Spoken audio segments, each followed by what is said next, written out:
What's up, all you people? Welcome back to another episode of Squeeze the Juice. The guys you love, the games you love, the bets you might hate. But remember, it's not real advice. That's up to you. That's true. We're just thriving. We're just thriving. Another week, another episode 17. Evan, how you feeling this week, my friend? I'm feeling great. We had a fantastic week last week. I was absolutely on fire. One bet away from a perfect week. It sucks that I didn't hit it, but that's fine, man. I was 5-1. It was a great week, and a lot of anticipation for this game, or for these games this weekend. And let's just start off by recapping what was, I feel like, an underwhelming divisional round. I agree. You know, I feel like in most years, that's the best weekend of playoff football. Unfortunately, it just wasn't up to snuff. That's kind of a popular phrase I like to use on the show. He does. But, yeah, man, it was one of those weeks where I was like, football was okay. You know, I wasn't like, wow, these are must-watch games. Let's start off, though. Recapping last week, I was 5-1, like I just said. That brings my NFL record up to 41-35-2. Overall, I am 65-52-2. I'm hitting at 55.5% of my bets right now. That is an impressive number. Probably won't last, but I'm gonna pat myself on the back. That is mighty impressive. Justin last week was 2-2. His NFL record is now up to 40-33-2. His overall record 54-53-2, hitting at 50.5%. College is stupid. College really tearing my boy down here. But let's get on to the divisional round. First game up from last weekend. Jags at Chiefs. Jaguars with the backdoor cover. You knew it was coming. It just had that feeling. Chiefs winning 27-20. Really, a lot of storylines in that game with the Mahomes injury, the Jaguars with the turnovers at the back half of the fourth quarter really being the difference in that game. I was on Jags plus 8.5. You were on Chiefs minus 8.5. It was there for you, but really, it should have been Chiefs 24-20 or 27-24 getting the ball back. The turnover by the Jags in the red zone was absolutely devastating, and then they get the ball back, and Trevor Lawrence throws a pick. So it was really, really unfortunate for the Jags, but what an incredible season it was for Doug Peterson, Trevor Lawrence, and that group. They're going to be a force to be reckoned with, in my opinion, for a long time. That they can take over that. They arguably own now, unless the Titans can like regroup for some reason. They own the AFC South now. Oh, for sure. That division will run through Jacksonville for as long as Trevor Lawrence wants to. Into the nightcap, Giants at Eagles. Eagles. Man. Wow. 38-7 over the Giants. It was not even close. It wasn't even a game. That was a college fight, honestly. That was like Ohio State versus Akron or something. That was just embarrassing for the Giants. And look, I was on Eagles minus 7.5. I didn't know what inspired me to make that pick, but I felt like it was one of those moments where, all right, good story. New York's had a good season, but sometimes the rubber meets the road, and it did. It met the road hard. Man, all these quotes. Justin was on Giants 7.5. I'll tell you what. That was sad. I was happier that the Vikings got out the week before, though. But I'll admit, I was very locked in on the Giants. My mistake was not trusting my gut and going with the Jags and switching up to the Chiefs.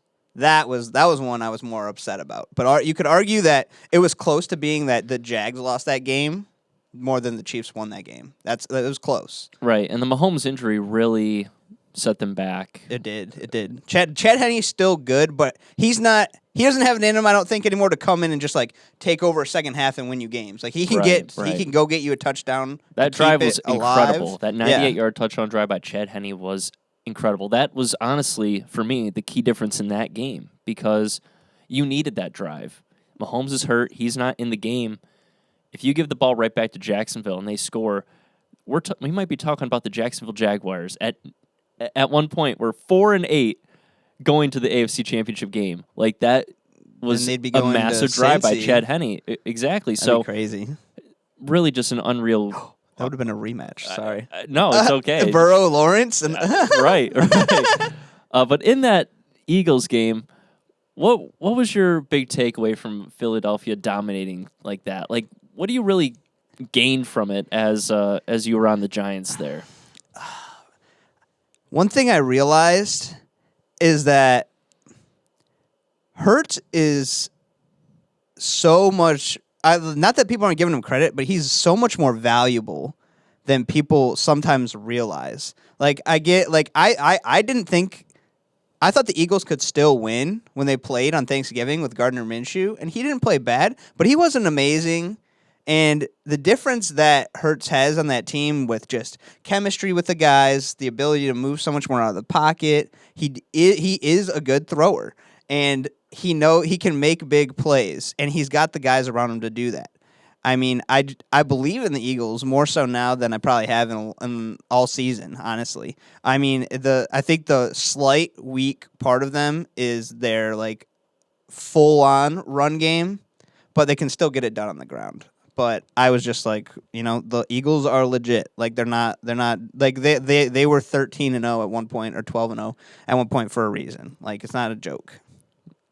Spot on right there. I do appreciate what the Eagles did a lot. I think they made a statement. I think the defense, while not having to deal with a very prolific Giants passing attack, they showed up and they made Daniel Jones's life a living hell.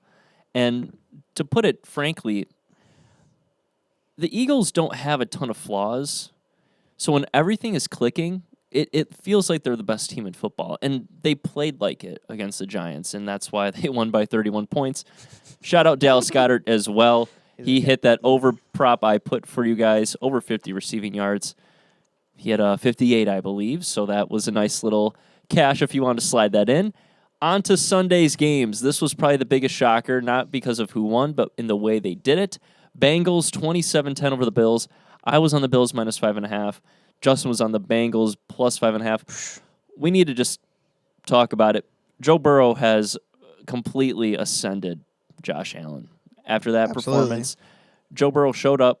His offensive line was banged up, and you can make your case that the Bills passing, their pass rush was not necessarily great minus Von Miller, but it should still be good. But they have guys. That they have guys, but still, Joe Burrow picked apart the Bills' defense. And Josh Allen, I mean, look, credit to the Bengals' defense and credit to their defensive coordinator, Lou Anarumo, but I need more. I need more from Josh Allen. He has to step. This is the AFC divisional round at home.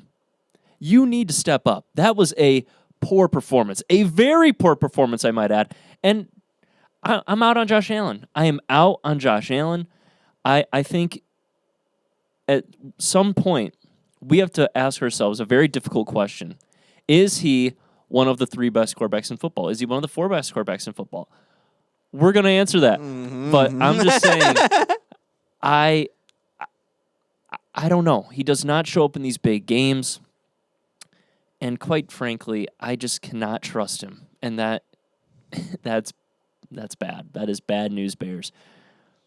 But the under hit. That was nice. Thank you, Josh Allen. The over-under was set at 49.5, and I told you guys to bet the under, and 37 points is the total. I think that's under 49.5. So thank you, Josh Allen, for sucking so bad the under hit, because when it was 14-0 Bengals right out of the gate, I was like, Jesus Christ, did I pick the wrong side of this? Like, it's already 14-0. No, Josh Allen could do nothing. Under 49.5 was a nice bet. So at least I hit something in that game, because Bills minus 5.5 was just never going to happen. You could just sense it all day long. As a wise man from Jersey named Jerry once said, it was always Joe. It was always the Burr. It was always Joe Burrow. That is correct. He is the man. As much as I don't want to admit it, he is the man. I mean, yeah, you can't argue that. As of right now, you can't argue that anymore. That no, it's Allen over Burrow. No. We'll go. We'll talk about it later. We'll get into that later. And we got some stuff in the last game of the divisional round, Cowboys at Niners. Niners winning 19-12. Weird score, but we were both on Niners minus 3.5. The Niners defense stepped up picked off Dak, I believe, 2 or 3 times. No, I think it was twice. Should have had a I think it was third. twice, yeah. Look, there's not much for me to say about this game other than Dak Prescott just kind of like Josh Allen. He just cannot show up in the games that matter. I mean, he had a great performance against Tampa Bay, but we kind of talked about, like, is he going to be that perfect again? Like, this entire season, he's led the NFL in interceptions. That's without playing 5 games. I mean, look, this is who Dak is. He'll win you maybe one playoff game, and then when you have to play a real opponent, someone that has a pulse, someone that has a real shot at contending and competing for a Super Bowl, Dak doesn't show up. And it showed on Sunday night because San Francisco did not play their best football. Oh, no. They did not play their best football, and it still was it was just too much for Dak to overcome. Like, and that's the sad thing beat about himself. Dak Prescott. Exactly. Like, a team on the other end is not playing a good brand of football. Your defense is playing outstanding, and you still cannot get it done. It's embarrassing for the Cowboys, and Jerry Jones has a lot of decisions to make. I know they're stuck with Dak. They're tied to him with that massive contract, but you got guys like Ezekiel Elliott, who I've loved for years. You know, what are you going to do with him? He's kind of at the end. You have to keep him now. What are you He going said to do? he'll take What are you going to do with Tony Pollard? Just fracture his fibula? He's a free agent. What are you going to do with Tony Pollard? Are you going to bring him back? You're going to let him go? Like, they have a lot of decisions to You make. know Pollard and their wants cap, out. and they do not have a lot of cap relief at all. Like, they're paying their guys now, and don't forget that CeeDee Lamb extension is going to have to kick in at some point too, because that rookie deal. I mean, time is ticking. He's going to want his money too at some point. So they have a ton of decisions to make. We'll get into that all draft time. I don't know. There's too much going on. All I could say is, Tony Pollard, get out of Dallas. I'm sorry you broke your leg, because that's very unfortunate, because you are better than Zeke. Real talk. Nothing more I can say. Let's get on to this. Let's get on to Championship Sunday, my guy. NFL. We are officially to the championship weekend, just before the Super Bowl. Feeling alive, feeling good, feeling sad. Lots of emotions running because the other season, purely all football, is coming to an end that we Right. care about. Right. Not saying the USSFL or whatever, the XFL, whatever they want to do. If they're No, coming back, no. bouncing back, you don't enjoy that. I'd rather go watch some Canadian football. But we got the championship weekend, and we're kicking it off with the game I hate the most. It's a tough one. This is a really tough game. It is the NFC Championship game. The Niners head to potentially a cold and potentially snowy Lincoln Financial Field in Philly. It is -2.5 Eagles. You have the floor, my friend. I know this game has been giving you fits all I've week been long. mad. I've been hating this game. And look, I'm right there with you because this game genuinely concerns me. I have no idea what to expect. You know, the hot pick in this game is probably going to be the Eagles, right? The public loves the Eagles. Everyone loves the Sirianni mean mug. Jalen Hurts, MVP caliber quarterback, despite the injury. I get it. I mean, we know what this is. Cold This is Philly and the fans, yeah, man. I mean, this is what it is, right? But historically speaking, you know, if we stretch it over the past 51 NFC Championship games, right? We got a big number here. We got a big number. I went all the way back 51 years ago. I was like, give me some trends. 70s? Give me some trends. Give me some Who's data. quarterback in the 70s? I don't know. It doesn't matter. Was Joe Montana the 80s? I think so, yeah. Yeah. Home team is 34-18 straight up in this game, but they are just 26-25-1 against the spread. So against the spread, the home and away team, they stack up pretty evenly. But since 2009, the home team is 9-7 straight up, so even closer numbers. But the underdog is 9-7 against the spread in the same time frame. So we're not going back to the 70s. 2007, that's relatively, you know, I know it's 15, 16 years ago, but it's still in the relative aspect within the past 20 years. So underdog having some success over the course of 16 years against the spread. We talked about it last week, but you can run on Philadelphia's defense. It's true. They allow 4.7 yards per carry on the season. We know what San Francisco would probably like to do. We know they have Kittle, Debo, Ayuk, but they also have Christian McCaffrey, and they can run the football with Elijah Mitchell as well. So Kyle Shanahan knows, I'm guessing he knows, Philly is excellent at rushing the passer. They lead the NFL in pass rush win rate at 52%. And they also have a phenomenal secondary. Darius Slay, James Bradbury, C.J. Gardner-Johnson. They got some dogs in the secondary. Look, I think this game script sets up for CMC to have a monster day. And that's the way I see it. I think San Francisco is going to pound the rock. I think they're going to lean on Mr. McCaffrey, number 23. And on the flip side, we know Philly wants to run the ball, but they can't because San Fran's defense is dominant against the run. 3.4 yards per carry on the year. I feel as everyone is looking at these rosters and they're saying, okay, we got two great defenses, we got two great offenses, but one team has an MVP caliber quarterback and the other's got a 7th round pick. So that's why they're going Philadelphia, as well as it being, at the link. But I just have a hard time picking against Kyle Shanahan. He was here last year. They should have beat the Rams last year. I think he gets his revenge. I think they're back in the Super Bowl. Give me Niners money line. They're leaning on McCaffrey. Oh my goodness! Lean on Brock Purdy and let's get it done. I think this game is going to be a lot better than the night show. I think this is going to be a really, really fun game. So give me the Niners money line. They're going to the Super Bowl. They're my Super Bowl pick. I'm not backing down from them now. They're going into the link and they're winning this game. Let's go Niners, baby. Let's go. See you in Phoenix. See you in Phoenix, baby. I am shocked you took the money line. Gives me a little bit more value. I don't need the 2.5 points when I think the Niners are going to win. So I guess that's fair. And more than likely, this at the least, this will probably be a field goal game. There's a rare chance this is like a 1 point kind of soiree. Right. I have been debating. I was at one point today. I wasn't even looking at stats. I was just thinking in my head and sitting there in space, trying to be like, man, how do I make this pick? I was trying to look at some stats on Brock Purdy. His first 6 starts versus pressure, his completion percentage was 54%. Just versus the Cowboys, it was 27%. Argue, Dallas has a great defense. Philly and Dallas defense very comparable, but yeah, you're right. Dallas roughed them up. Yeah, it's true. But he also kind of needed that. He needed a shakeup before things get going. Because you could look at you were stating the last pick in the draft versus potentially MVP of the league this year and Jalen Hurts.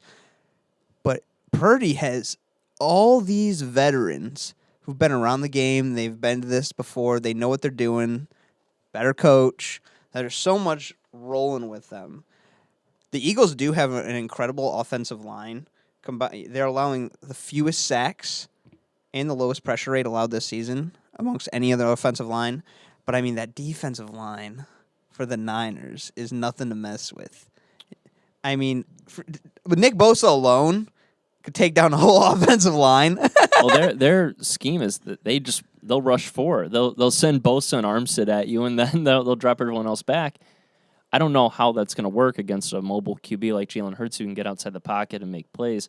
We don't know how healthy he is. He didn't run a ton against the Giants, and when he did run, he was very cautious with it. So you really have to ask yourself, how much are they going to run Jalen Hurts? And if they do, to what extent is it effective? Because San Fran's got some great linebackers too. Like Dre Greenlaw and Fred Warner are monsters in the middle of the field, and they're fast too. They can cover Goddard. They can cover Goddard. They can spy Jalen Hurts. They're going to have options in which I think they can be really effective at slowing this team down. I have some questions about the secondary and covering A.J. Brown and Devontae Smith, but, at the end of the day, I think they just overcome. Smart. You're talking about Christian McCaffrey is very on point because he's had at least one touchdown in his last 8 games. He's a monster. The man does it all. The man can throw, catch, return, dance, backflip. You want him to block? He's unreal. He's awesome to watch. You want him to snap? You want him to kick? I bet he can do it all. Interesting that the Eagles are 8-2 at Lincoln Financial Field this season and are outscoring opponents by an average of 10.4 points. Yes, favor to the Eagles. Yes, Lincoln Financial. Yeah, it's going to be cold. The Bay Boys, they're not used to the cold, but it's football. It's a man's game. I'm trusting my gut, and I'm taking the Niners plus 2.5. I'm not hopping the money line, but I am taking them There plus you go. 2.5. There you go. I had to trust my gut. Philly was getting in my head all week. All week, I'm like, man, they're just so good. It's at home. Everything's saying Philly positive, but I got to trust my gut and not the Niners. Everyone is going to be on Philly. Everyone is going to be on Philly. Everyone thinks that this is going to be another game where you get the Sirianni mean mug and he's talking his crap. Look, I'm sorry, but I'm sick of Philly. You know, I'm sick of you guys. So this is a little personal. Maybe I'm betting with my heart over my head. Eagles die. But I'm sick of the Eagles. Like, look, I picked them to beat the Giants by a lot because I know they're a better football team, but they're not a better They're football about to team meet their than maker. Niners. They're about to realize what it's like to face a real NFL opponent because the Giants, for as much as I give them respect, it was a fun story. It was admirable, but at the end of the day, they're not one of those real, Super Bowl caliber. They're not. They're not in the bubble. So I'm sorry. It's just this is where you find out who's real and who's not, and I think we're going to see the red and gold showing out, Niner and gang. advancing to their what feels like 20th Super Bowl. But They've been in the NFC Championship like every freaking year. right, I mean, they got 5. I don't know how many they've lost, but yeah, they got. I mean, They got robbed. Patrick Mahomes should have no Super Bowls, in my opinion. You also could argue that they could have had one last year if it wasn't for that dropped interception. Jaquiski Tart dropped the Matt Stafford interception. That was the game. That was the insane. game, and I think that sits with them. You know, I think the fact that they've been here, like I know Brock Purdy hasn't been, but everyone else has. And been. they're behind that, man, 1,000%. Exactly. Just I think trust us I think and Kyle ride. Shanahan puts up a coaching clinic on Sirianni. Like, that's what I'm feeling. That's what I'm. You see feeling. those clips of Sirianni going, I know the heck I'm allowed to be here. Shut the... So he is so annoying. I cannot stand Sirianni. Too cocky. He is way too cocky, and I hope he gets it. I hope he gets it coming. Like I'm so done. I'm so done. I hope the Niners blow him out. That'd be great to see. Unbelievable. It's going to be a battle. These games are both going to be battles, but this one will be more. I agree, will be more exciting to see. So we'll see how it goes down. The boys are Niner gang. We both said they're going to win the Super Bowl. I put money on it. And I mean, I this picked man, Buffalo. This man was like all day. I put Buffalo in the Super Bowl in the AFC. I'm an idiot because Josh Allen. You can't trust him, and I did. But I still got Niners. I got Niners Super Bowl plus 500. Niner Let's go, baby. gang. Now we are on to the AFC Championship game. Bengals head back to Burrowhead in Kansas City. You stop that right now. And You stop that right now. That's a violation. That's a flag. That's a 15-yarder. You're not getting away with that. the Chiefs, Bengals, it is Chiefs. -1.5. Patrick Mahomes is playing per rumors, per him flexing his leg for the press. Well, Evan, how you doing over there? You need to stop with the disrespect right now. You need to stop with the disrespect. You cannot make me defend the Chiefs the way you're about to make me defend them. You need to show a little respect to Arrowhead and to Patrick Mahomes. You know I'm not a Chiefs guy. I don't like the Chiefs, but show some respect. Have some class. I'm him. Oh, did I say that? Oh. Come on. All right. Let's get into it. I'm under the impression that everyone else in the media, everyone else in the sports world thinks the Bengals are just going to waltz into quote-unquote Burrowhead and win this game. You said it. That's what people are calling it these days. Look, Patrick Mahomes is on one leg. Bengals embarrass the Bills. Burrow owns Mahomes. Yada, yada, blah, blah, blah. Look, the number opened up at Chiefs -2.5. Then it jumped to Bengals -2.5. That was crazy. Now it's back to Chiefs -1.5. So much line movement in this game. I mean, it's really hard to imagine. Causing chaos because of the leg. The leg is everything. It really is. All right, back to the historical numbers. Going back to Theodore Roosevelt's time. Not actually. 1925. Actually. When the first light bulb was made. But over the last 51 AFC Championship games, the home team is 37-15 straight up, 30-21-1 against the spread. Since 2007, the home team is 13-3 straight up in this game. That is a little bit more of a trend that is in the Chiefs' favor than it is in the NFC. Per StatMuse, because I love StatMuse, they got some great stats. You can basically look up anything. I wanted to see Patrick Mahomes' games against the Bengals because everyone's talking about how Joe Burrow owns Mahomes, and while he is 3-0, Patrick Mahomes has a pass rating of 113.5 with 840 yards passing, 7 touchdowns, and 1 interception. So it's not like Mahomes has been awful against the Bengals. He's been very good. I mean, look at the stats. I just read them to you. Look at the stats. All 3 games have been lost by a field goal. They've been good games. They've all been 3-point losses. So it's not that Mahomes has struggled. It's just Burrow has just edged him. Yeah. Just got the better of him. With the injury, right, we don't know what extent it is. He practiced in full. He's not on the injury report. So I feel like Kansas City is playing it way down. It's probably an ankle sprain, but it might be nothing. Who knows? He'll be juiced and played. He'll be fine. He'll be fine. Don't matter. But the key thing, really, if he is hurt, is keeping Mahomes upright in the pocket because we expect him to probably be less mobile.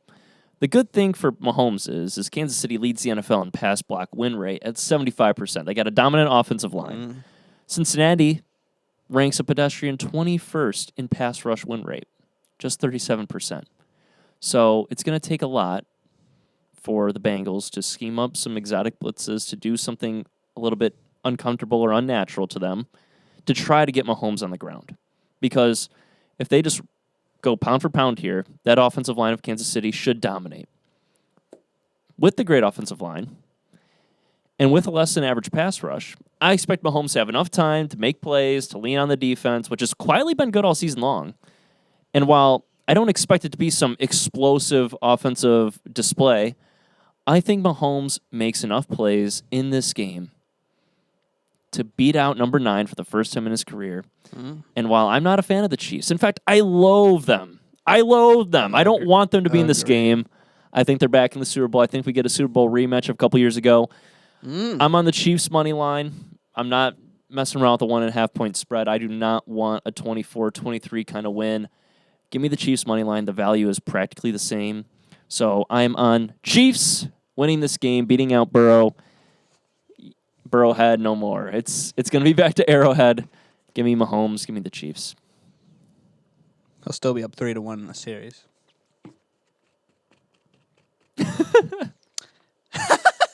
I don't even know I'm going to talk about these stats.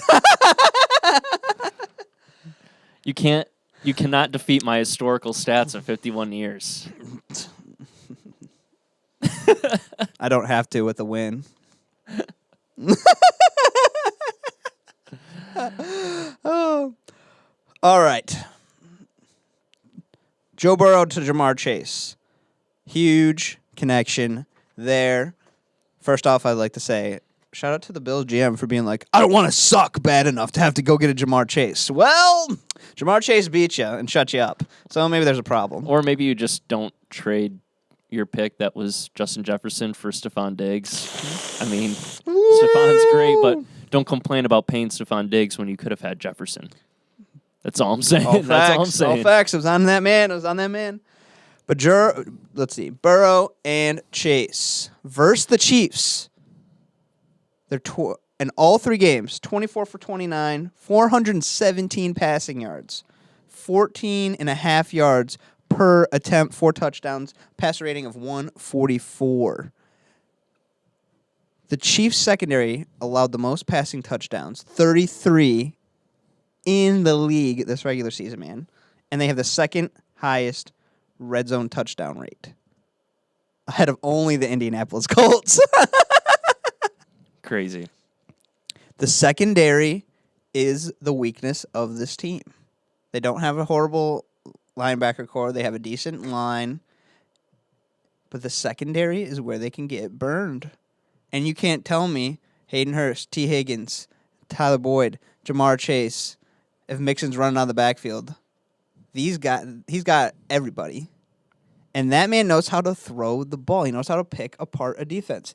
Yes, Mahomes can make those crazy plays. Not saying Burrow can't, but it's definitely more in Mahomes' favor to make the crazy plays that could just change a game 100%.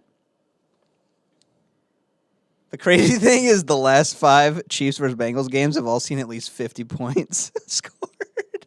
I know, it's Which crazy. is crazy. At least 50 points. It's shocking. It's shocking. Kansas City, 7-11 against the spread this season. Joe Burrow, 18-1 against the spread in his last 19 games, as favored by less than 7 points. Good thing they're not favored. Interesting fact will be the run game. The run, like we said, everyone's going to have to step up. If he is a little hurt, if he's still slightly hurt and he's less mobile, we know he can throw it and make plays still. How will the run game be for Kansas City? It hasn't been crazy all year. It can be enough, but with Clyde on the IR, it's all McKinnon. But Isaiah Pacheco has really been popping off this season. He's solid. He's a solid rookie running back. He is very solid. He's what the Chiefs vibe with, but he's got that just a little more like toughness, grit. It's that jersey in him. He's a shore boy. He's got a little bit of aggressive like toughness to him where he just brings a little bit of energy, brings a little bit of just anger, and I like that about Pacheco. He's a nice running back for sure. The rushing, I could say the rushing factor could be huge, which it can be, because the Chiefs are 13-1 this season when they rush for 70-plus yards. The only time they lost was against the Bengals when they did that. Mm. So what I'm saying is I kind of lied right there because the rushing is not enough. Joe Burrow's going to do it again. He's going to go back to the Super Bowl.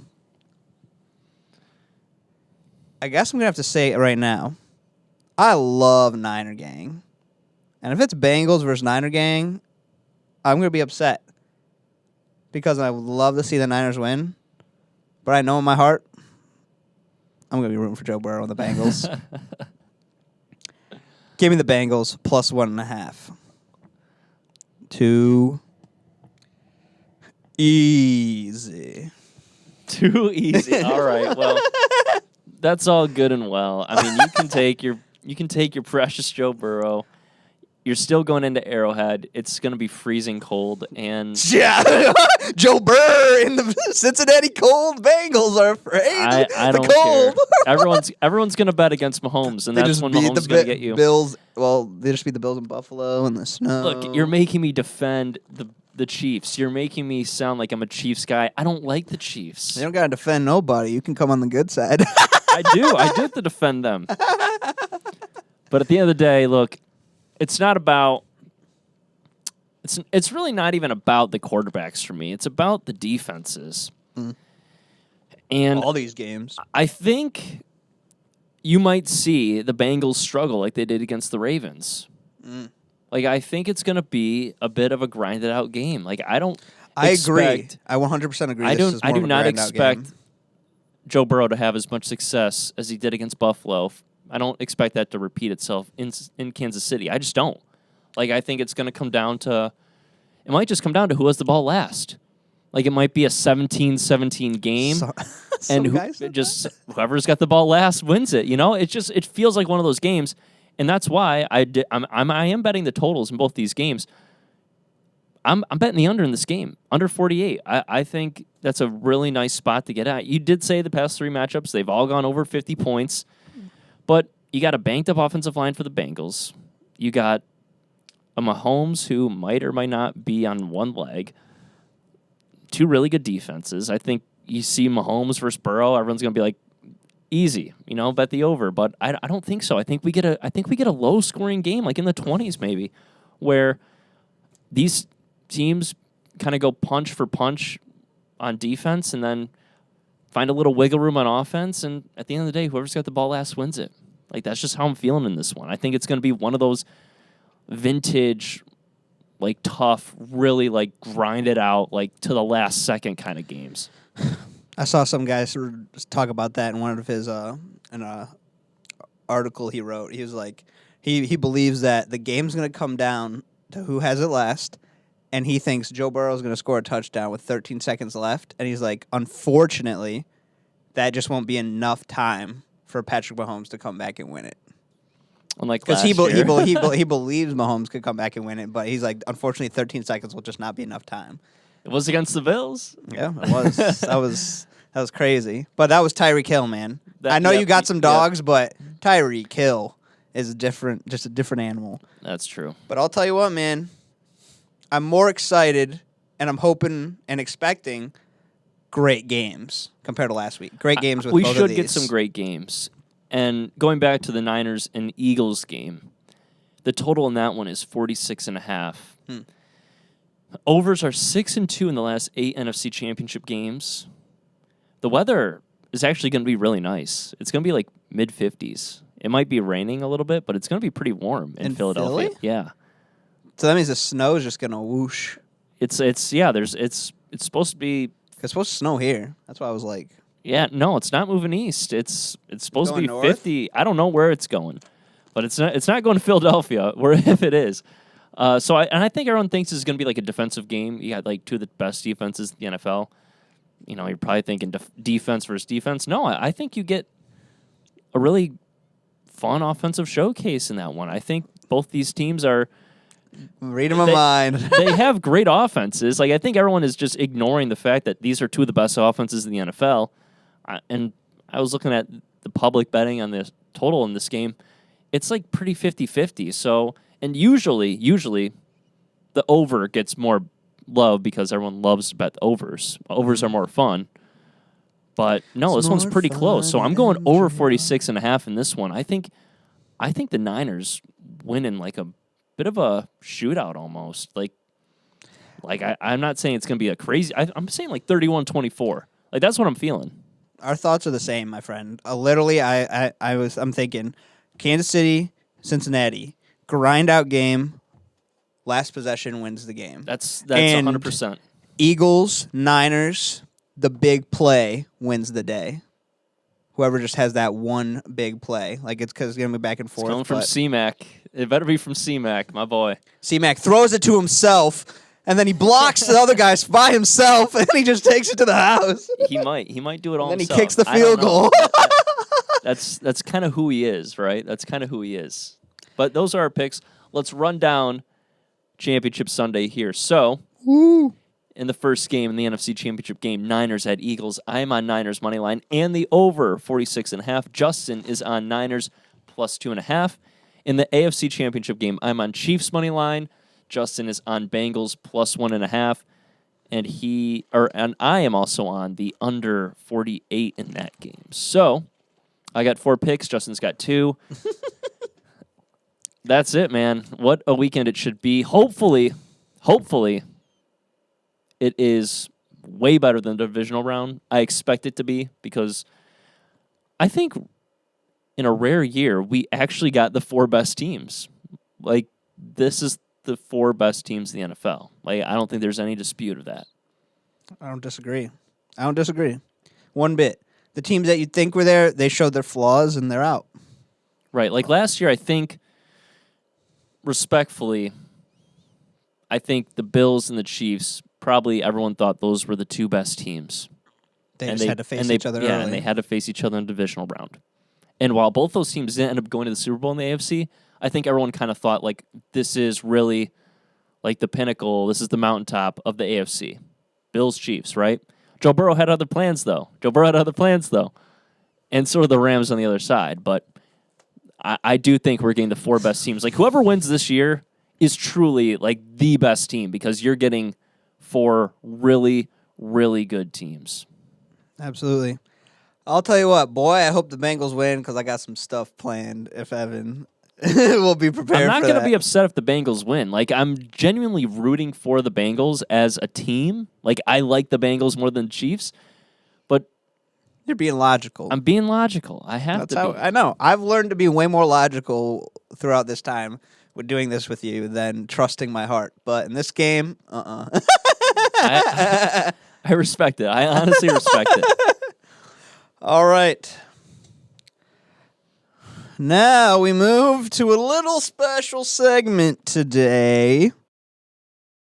Evan Ewald's Tropical QB Tiers. And if you wonder why it's tropical, it's because it's got a tropical background on the screen if y'all are watching. It is the Tropical QB Tiers, sponsored by me, Evan Ewald. Look, I'm bringing it to you because I think with playoffs winding down, we got to have some more discussion. We got to have some things to talk about. And what better to talk about with everything that's been going on lately to talk about the quarterback play and the tiers that make them up. So, without further ado, it's time for the Tropical QB Tiers. And in Tier 1, the Elite Tier, this is the presidential suite. This is first class. You are going to the beautiful San Domenico Hotel in Taormino, Sicily. You're absolutely experiencing all the wonders that life brings you. We have two quarterbacks in this special tier, Tier 1. This is my elite tier, Patrick Mahomes and Joe Burrow. You are the only two Absolutely. in my elite tier. These guys, above all, hands down, the two best guys in the NFL. If I gave you one of these two quarterbacks and said, get me a win, they're getting you that win. Patrick Mahomes, Joe Burrow, that's the upper class. That's the upper echelon of the NFL quarterback play. Now, any disagreement there? Absolutely not. Okay. They're at the top of their game. You know, they're considering them, the elites of the next generation. My thought process is that, not saying their careers are going the same way, but Mahomes gives me very Aaron Rodgers vibes. Joe Burrow gives me very Tom Brady. Like I get the Tom Brady for Joe, but I get more Peyton Manning for Mahomes. Mine would be more mixed, just because of the pure talent of Aaron Rodgers and Mahomes. Okay. But I get what you're saying. Yeah. I get what you're saying. In that battle, yes, I agree with that. But mine was more just general talent aspect. Like, the pure talent of Mahomes is like Aaron Rodgers. It's way better. But Brady just knew how to be a better game manager in a sense of a lot of things. But Just knew how to be a better winner, honestly. Yeah. But I agree. Those are both top tier. I have no disagreements with that. All right. So in the tier below the elite tier, in the tier below the presidential suite, where these guys are still going on nice, expensive vacations, they're still on the beach, they're getting bottle service, they're right there. They're just not, they're not at the top. This is my above great but below elite tier. Trevor Lawrence, Justin Herbert, Jalen Hurts, and Josh Allen. Those are the four QBs below Burrow and Mahomes for me, but above the rest. I think when you look at all these quarterbacks, you identify that they are super talented, but they haven't done maybe enough yet, or maybe they've disappointed a little bit. But that's who I have in my four.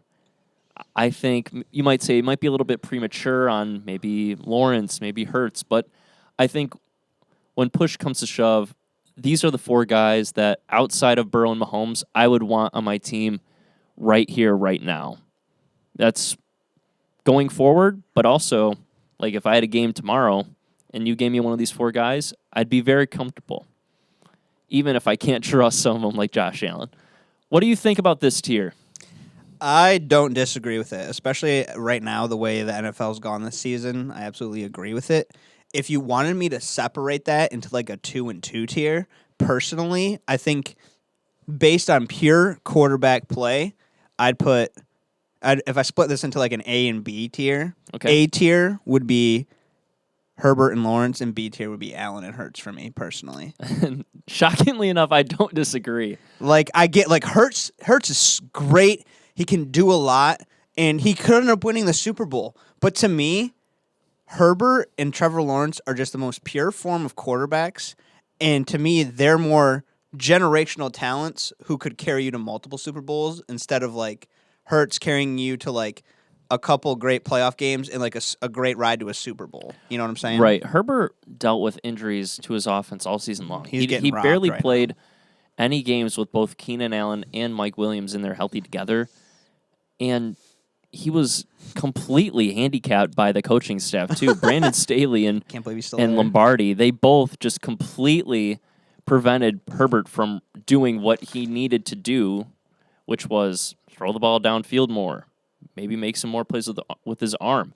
They just refused to allow him to expand his range, which is beyond me. And then Trevor Lawrence, I mean, this was the second year, carried the Jags to a division title, got a playoff win. I mean, there's nothing more I can say other than a real coach. This guy's him. You know, he gets a coach in Doug Peterson, Super Bowl champion Doug Peterson. Trevor Lawrence is going to be sensational. Like, I think the AFC is going to be running through Jacksonville very soon. Like, that's just how I feel about Lawrence. A little bit biased, but these are my tiers. They are going to be biased. And I think you're right with Hurts and Allen. Like, I think, like, in all retrospect, they are probably equal. But if you did have to separate them, I would put Allen a bit below them right now because Allen has been given almost everything. And he comes up short. Like, I get everyone is like, Allen doesn't have a great offensive line. Allen doesn't have much weapons outside of Diggs. But look, it's been the same story for 3 years now. Like, how much more excuses, how much more time are we going to give Josh Allen before we expect him to make a Super Bowl? Because they were the Super Bowl favorites. It's not like they were an underdog. They were 5.5-point favorites against the Bengals. Like, and I know Vegas isn't everything, but when you're expected to make the Super Bowl and you can't get past the divisional round for 2 years in a row, I'm sorry, but you're knocked down a peg. That's just how it is. All right. One thing I want to say before you get into the next one. Shout out to the Jags for wasting $170 million on a Nick Foles backup quarterback. You grabbed the wrong Super Bowl champion in that moment, and now you got the real one in Doug Peterson as the head coach. Enough said. Facts, honestly. That's a statement right there. That's a statement right there. Wasting money on the wrong one. All right, so this is my QBs you can win with. These guys, they're not flying first class. First class. They're in the middle of the plane. You know, they plan their vacation accordingly. It's a nice vacation. It's a very nice vacation. All right? You can win with these guys. You can. You can get to the Super Bowl. You can even win the Super Bowl. This is the biggest tier of all my tiers. This has a very expansive group of guys. So let's kick it off. Jared Goff is in that tier.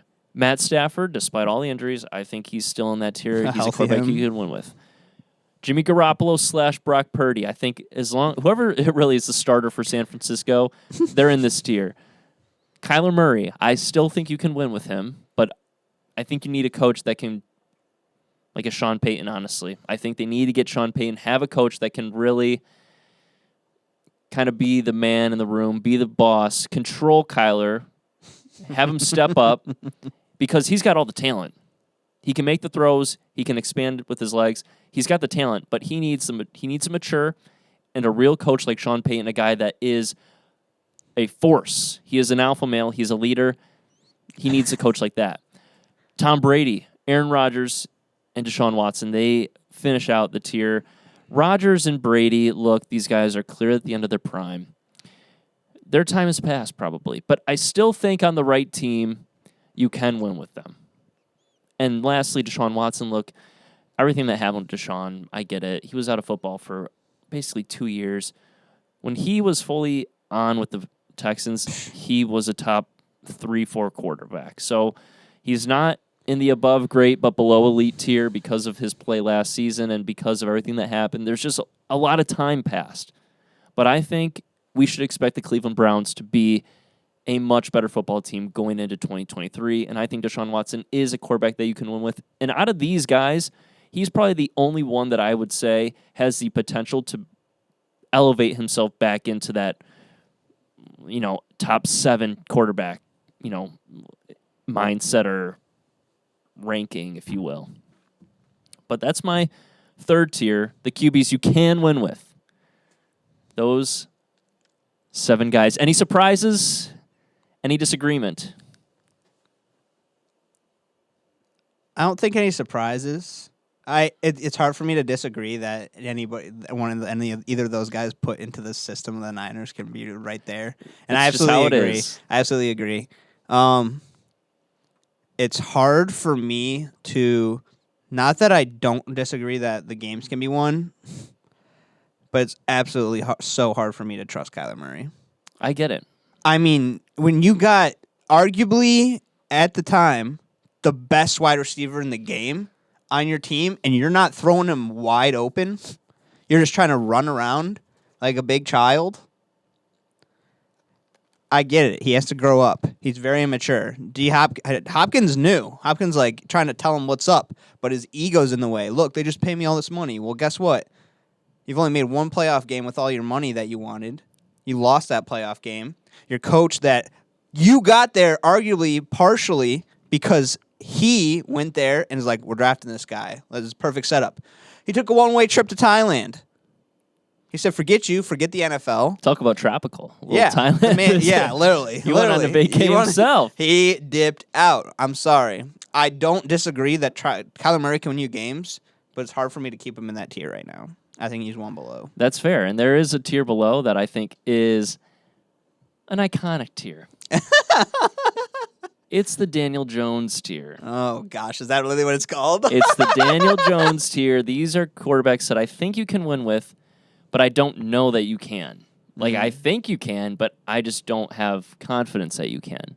So it's in between can and can't for me. It's in a gray area. So I got 3 quarterbacks in the gray area. Daniel Jones, obviously, Tua Tagovailoa, and Lamar Jackson. I think these 3 guys Daniel Jones, Tua, on and Lamar any given Jackson. day can win. But I just don't trust them to get me past the divisional round. Like, I think that's their ceiling. Like, that's, at the end of the day, that's just where I think they go. I think it's divisional, and that's it. This is those 3? Just those 3. I yeah. absolutely agree with that. And after you made this entire statement and put those 3 there, I 100% put Kyler Murray in there. In the Daniel Jones tier? Yes. That's fair. I'm not going to disagree. I don't disagree that he could arguably be. I just don't think he think needs he's a real coach. I agree. He needs a real coach who can give him the ego check. Absolutely. I just think that's all he needs. He Like, needs shut Sean up Payton and play ball. Like, that's, if they can get Sean Payton, I think the Cardinals are legitimate once he's back healthy. But they need That'd be someone another like that season. first. They need Right. another So season, it's yeah. going to be a while, but I think with a guy like Sean Payton, Kyler is definitely a quarterback that you can win with. And that's why I put him above the Daniel Jones tier, because I think these 3 guys, it doesn't matter who the coach is, it doesn't matter who's around them. I think their just ceiling is capped at divisional for me. Like, I don't think they get any further than that. Like, if you ask yourself, can you win a Super Bowl with Daniel Jones? No. No, you can't. Can you win a Super Bowl with Tua? I just don't think so. More than Daniel Jones. Can you win a Super Bowl with Lamar? No. No. No. So at the end of the day, like, and as much as we love Lamar, I mean, not me, but I like him, generally, but like, it's just people not like gonna work Lamar. out. He's a MVP caliber quarterback. He's got super speed, super ability to get outside the pocket, but he's not a Super Bowl guy for me. Like, I'm out on him as a guy that can win you a Super Bowl. I think he's fun, exciting, entertaining, but at the end of the day, I want my quarterback to win. Like, I don't care about all the other stuff. Like, I just don't think he's a winner. And that's why when you ask me, Jimmy Garoppolo, Jared Goff, these guys do not have as much talent as Lamar Jackson. But they've been there. But they've been there, and they win, and they know what it's like to get there, and they know how to get there. And Lamar Jackson, in my opinion, never will. So that's the Daniel Jones tier. And you can't say he doesn't have a good coach. Exactly. A Super Bowl winning coach. Exactly. So these are the QBs that you can't win with. They are going, a vacation for them is, it's not a bad It's vacation. inevitable. It's not a bad vacation, but it's not long. It's maybe 4 or 5 days. You're going to a place that's kind of mediocre. It's like a Myrtle Beach vacation. Like, it's a PCB. nice, like the weather's nice. It's not a very extravagant place, but it's a nice vacation. It's a nice spot to go to. Okay, you're not going to complain about these guys, but it's not going to be this grandiose, insane, super awesome vacation, right? These are the guys that you just can't win with. I got 3 guys for you. Geno Smith. I mean, I like Geno. I do. They wrote me off. I ain't right back, though. I like Geno Smith, but you can't win with him. He's not, you just can't. Here comes Will Levis or Stroud. No. They don't count yet. Dak Prescott, he is a guy you can't win with. You will never win with Dak Prescott. It does not matter what you do. Sad. It doesn't matter who you put around him. You can't win with him. And the last guy is Kirk Cousins. You can't win with Kirk Cousins. You just can't. These guys, if I, seriously, blind quarterback, test here. All three of these guys are the exact same. You could make them a dark silhouette, and I could show you their stats. You would probably say these guys, depend on who it is. You look at Geno's stats. Oh, this guy's maybe QB you can win with. Maybe he's in the above great but below elite tier. Their stats are usually pretty good. But at the end of the day, they just don't get it done. They can't win ball games. It does not matter what they do, who you put around them. They don't get it done. Thoughts on this tier? 3 guys in it exclusively. The QBs you can't win with. No disagreements. All right. No disagreements. All right. I 100% agree. It doesn't matter. You couldn't even... The fact that I don't even trust... Probably out of those 3, what is it? Dak, Kirk, who was the third one? Geno. The fact that I have a little bit... The crazy thing is I have a little bit more faith in Dak and Geno in this situation. But the fact is I couldn't watch Kirk Cousins be plugged in the 49ers offense, and I wouldn't expect him to win. Right. If I gave the Philadelphia Eagles, if I give them Geno Smith, what are they doing? Nothing. Being an average team. Exactly. Same with Dak. Exactly. That's just how it is, right? All right. So below that tier, Oh, God. which is these guys have a little bit of leeway. No man's land. This is the not going good tier. This tier is guys that I think can turn it around, but it's not going good. That's really all it is. I don't think they're bad quarterbacks, and I think they have potential to win with some of them. But at the end of the day, it's not going good. Ryan Tannehill, it's not going good for He Ryan. should retire. Derek Carr, He can be better. He's good. Russell Wilson. Russell Wilson, yeah. and Mac Jones. That's my not going good tier. I got 4 quarterbacks in it. For Mac, really good rookie year, was the best rookie quarterback, took us back step this year. You're seeing an offense in New England that should have some new life, though, with Bill O'Brien. He's going to completely renovate and reshape that offense and that scheme. I expect Mac Jones to take a step forward next year. Russell Wilson, he's won a Super Bowl. He's been, he hasn't been really in the MVP mix, but he's been just on the outside of it. He's a winner. He just didn't win last year. He had his worst season. I expect him to bounce back, but that'll be obviously on full display this fall. Derek Carr, I think last season when they almost beat the Bengals and that team with everything that happened, the fact that he got them into the playoffs, I thought that was completely remarkable, completely admirable. But at the end of the day, this season, it just didn't click. Too many one-score losses, and now he's going to have to find a new team. He should have many suitors. A complete opportunity to turn around for him. And then Ryan Tannehill. This is a guy that has had multiple winning seasons with the Titans. I think he could be like a Jimmy Garoppolo in the sense that if he's in the right situation with the right coach on the right team, he can win you games. And he has shown that in Tennessee. But this season, without a really good pass catcher or without a veteran pass catcher, giving up on A.J. Brown, I think, was devastating for Tennessee. And the injuries that ensued, Tannehill it's not going good for Ryan. He's probably the one quarterback I would maybe slide into the can't win with tier, but I think just because they have been the 1 seed, they have proven it, I think I give them a little bit of a pass. What do you think about this tier? I think it's very accurate. I think Ryan Tannehill should retire.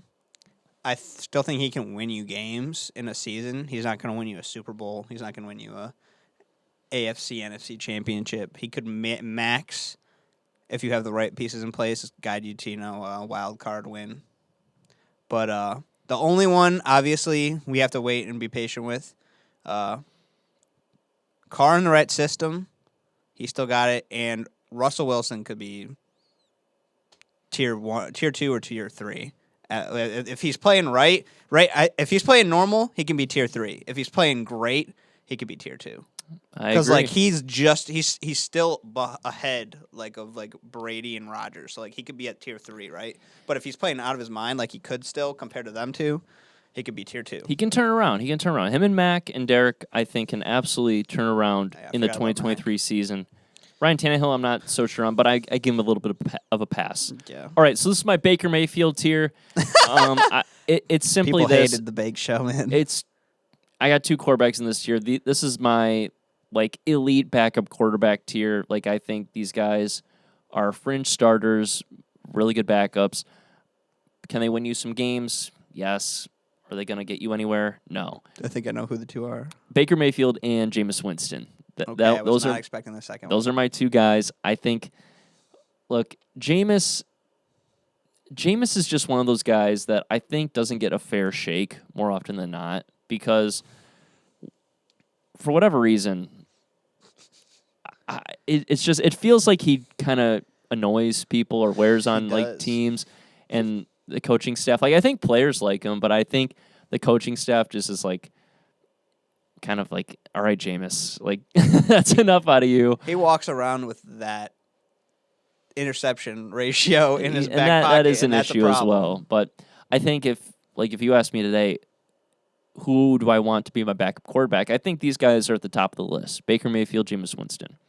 All right. We don't need to discuss them for much longer. This is my absolutely trash tier. This is the quarterback tier that I think you do not want any of them. Is this the last tier? This is my second to last tier. Oh, gosh. Well, this is like the really bad tier. Okay. This is the bad tier. Gosh. You do not want these guys.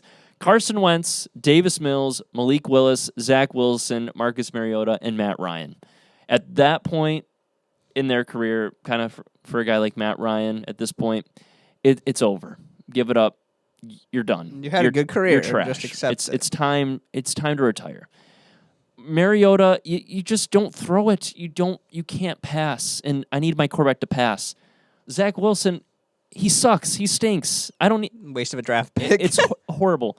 Malik Willis, if you think Marcus Mariota can't throw, well, I present to you Malik Willis, who literally cannot throw. He does not have a right arm.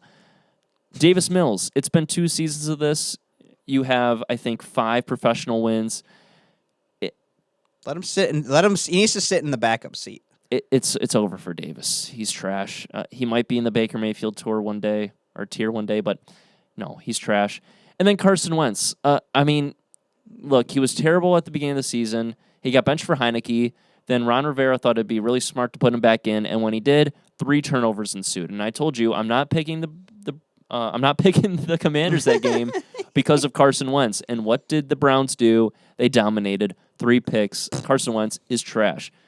Any disagreement there? All those guys fairly trash? No. It's sad to see what Carson Wentz was and then the downfall after downfall after downfall. That's just very unfortunate. Matty Ice, good career. Call it.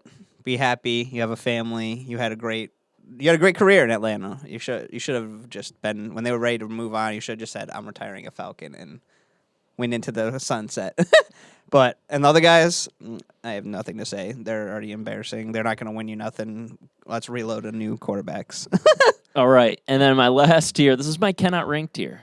Because I think there's a lot that still needs to happen for me to accurately rate these guys. Oh, okay. So it's not you're absolute trash, but I haven't seen enough. I haven't seen enough, but I've seen some things that I like, but I don't want to jump the gun. Fair. Justin Fields, Trey Lance, and Kenny Pickett. I like that. Look, Trey Lance, he's played 3 games. Like, he started 3 games. He got might injured not in his start third. another. It's sad to see. Kenny Pickett, 9-8 season for the Steelers. I mean, they played well, and Kenny Pickett, while that offense was a little bit dormant, a little bit slow, a little bit, I want to say, his prehistoric, like just kind of bleh, like very mellow, very beige. Kenny Pickett is what I think exactly what the Steelers need. I think he's a really good option. I think he's going to be a good quarterback going forward. And then Justin Fields, look, he was anointed the saint. He was anointed the king of the NFC. I just haven't seen enough yet for Justin Fields. I think he's a really good runner, but I need to see more with the passing game because it wasn't great. His numbers aren't great with his arm, and quite frankly, the Bears haven't given him enough support yet for me to truly identify where he is amongst the other quarterbacks in the NFL. And we'll see that once he gets some receivers. We can see it. We'll The see if he passing gets some ability. receivers. Yeah. We don't know. We don't know what's about to happen with this draft. They got the first pick. What are you going to do with it? We'll see what happens. We'll see. But that is my tropical QB tiers. Any takeaways overall? Anything that you want to say regarding the entire thing? I like it all. Kyler Murray was my only beef. I like that last tier. We'll see what happens with them. I think Kenny Pickett is in a great spot in Pittsburgh for him. Trey Lance, we'll see. Is he going to be back up to Purdy next year? Is he going to get another shot? Is it going to just be probably going to be a straight up battle in the offseason for who gets a spot? Do they potentially trade him to a team that needs it next year or this year? Who knows? And Fields, a lot of flack. Don't hate him, don't love him yet. We'll see what happens. Lots of upside, though, truly. Like, he's a smart, good quarterback, so we'll see what happens with him. Bears fans want him to be good. For all the money worth in the world, they wanted to see him be good. So at the end of the day, I got 13 quarterbacks that I think you can win a Super Bowl with. That's like how I have it. I think you have 13 guys that you can win with because obviously the elite, the below elite, and then the guys that you can win with, I think they all have a shot to win a Super Bowl at some point. Kyler Murray probably is the only one where you could be like, all right, I don't know if I see him like that, bump him down to Daniel Jones tier, and then you got 12 guys, which might be a little bit more of a nice number, a nice even number, 12 guys that you can win with. I could bump down Kyler for, the reasons you pointed out too, but overall, I think this is a good tier list. I agree. I think nothing crazy, nothing over the top. That's why it's tropical. It's nice. It's breezy. It's enjoyable. It's relaxing. And you don't get worked up over it. That's what a vacation is supposed to be about. That's what the tropics are supposed to be about. You're supposed to enjoy it. You're supposed to understand it. You're supposed to be one with nature. You're supposed to be one with my QB tier list. I hope you all enjoyed it. We're having some fun. We're having some discussion because, quite frankly, we need to have a little bit of discussion when it comes down to it. Sean Kingston said it best. We can go to the tropics, sip pina coladas. Shorty, I could take you there. Good vibes. Good vibes. And that's why we go to the tropics. Well, another great episode today. Hope you guys enjoy the picks. Hope you guys enjoyed Evan's tears. Yes. And I hope you aren't shedding too many tears this weekend when your team loses or your bet doesn't hit. Yes, and one more time for the people. Niners spread, Niners money line. I'm also on the over in that game. Wherever you get your number, bet the over. And then in the Bengals and Chiefs, Justin's on the Bengals, plus 1.5. I'm on the Chiefs money line and the under 48 or wherever you get your number. Don't matter to me. Those are our picks. Let's have a good weekend, my guy. Let's have a good weekend. Absolutely. It's Championship Sunday. Y'all It's ready gonna for be this? so exciting. I can't wait.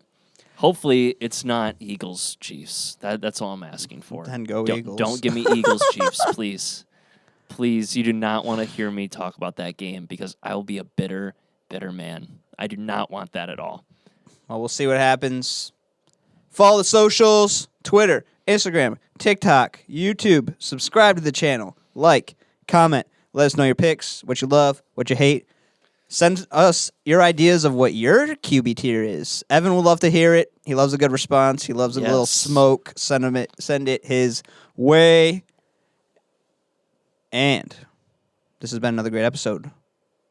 We will see you next week. Peace.